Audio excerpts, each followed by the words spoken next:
Hi, this is John Reed of JohnERP.com. I hope you enjoy the rocket lamp behind me there. My friend Jim Stewart from SAP Cookbook asked what it would look like if it was turned on during one of my videos, so now you know. Hope it's not too distracting. And I'm here tonight to talk with you about a subject that is important to SAP professionals, especially in this difficult market where you really have to have your act together to be successful. And what that is an SAP career strategy. And I believe all successful SAP professionals should have a well thought career strategy. And I think that career strategy should actually be preferably in writing. Now, the career strategy actually has two main components. One is what you would call a skills acquisition strategy, and one is what I historically have called a self-marketing strategy, which is basically getting yourself out there in front of people in a visible way. You can have great skills, but beyond a point, if people don't know who you are, you're not going to be able to get as much work.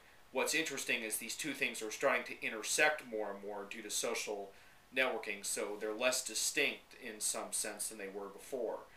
To talk briefly about skills acquisition and that component, that's really going to vary based on your 5 and 10-year plan, whether you want to remain a hands-on consultant, whether you want to move into management, whether you eventually want to start your own consulting firm.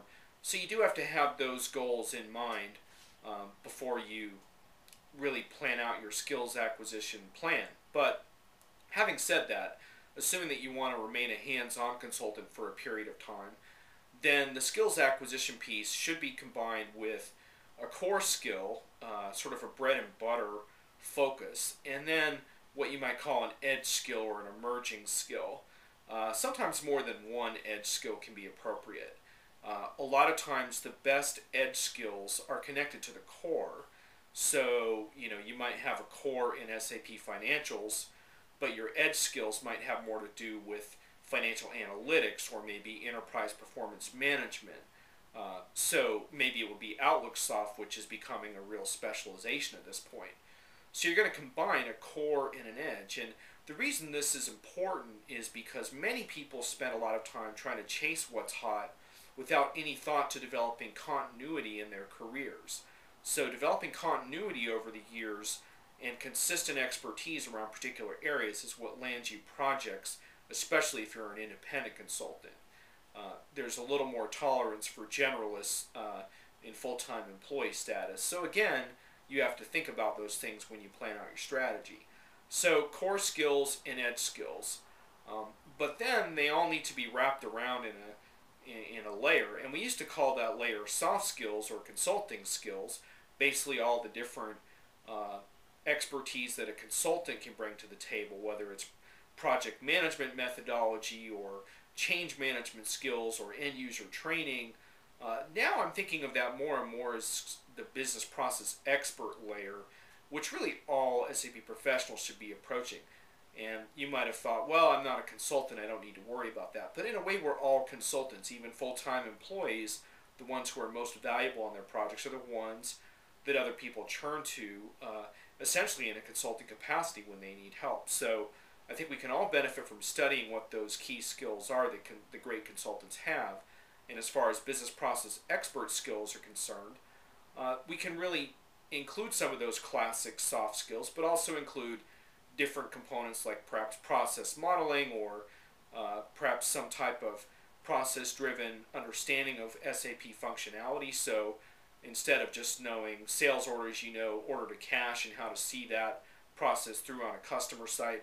These types of process-oriented skills are really starting to matter, and I think that's going to happen more and more as we move into the ERP 6.0 era. And keep in mind, a good third of SAP customers at least are now on the ERP 6.0 platform. So that's one way to stay ahead. So that's your skills acquisition strategy in a nutshell.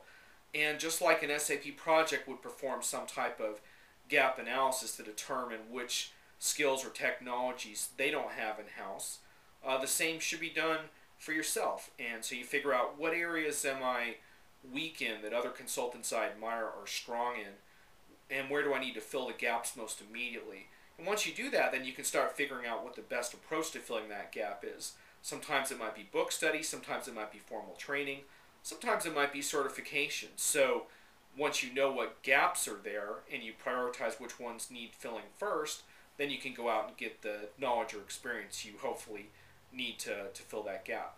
Now, the self-marketing piece is a discussion probably best saved for another video, but in a nutshell, what I can tell you is that I'm thinking of this more and more as not self-marketing, but building a community reputation, building visibility.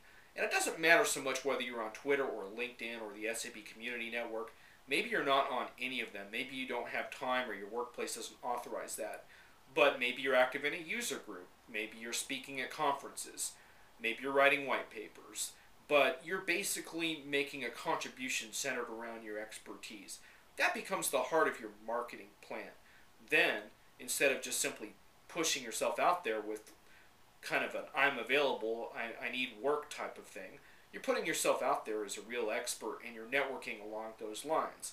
That will inform your whole strategy on how to use these social networks so you don't get so stressed out as I sometimes do around, man, how do I figure out where I should make my presence felt? Should I be on SAP Community Network? Should I be on SAP Toolbox?